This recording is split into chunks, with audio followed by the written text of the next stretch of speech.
Welcome back to my More Report analysis videos on Wednesday, 5th of April with me, Richard Perry, market analyst at Ansett Markets, looking at dollar yen. And what we have got is dollar yen just consolidating, really. You had this sort of decline on the chart here with the last 3 days of negative candles. It is really testing that uptrend that's been in place since September.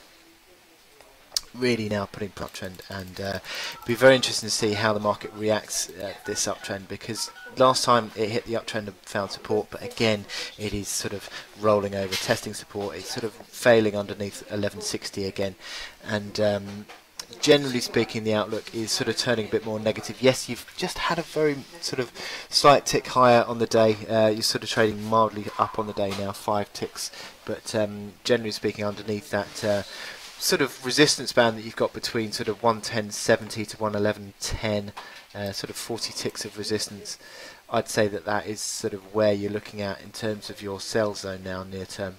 And yesterday it had 110.90 as the reaction high, rolling over, and I think that's sort of unwound some of this near-term selling pressure that we had, and sort of renewing downside potential. And I think sort of MACD lines back to neutral, RSI back to sort of mid-50s.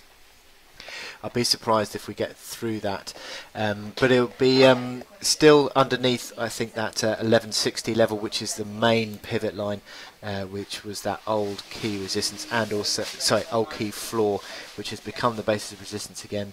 1155, that was the 38.2% fib level.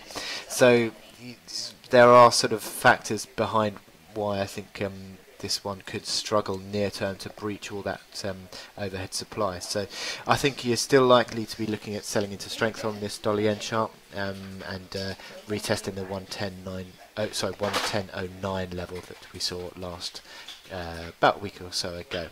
So I wish you good luck in your trading today, and I'll speak to you later. Thank you.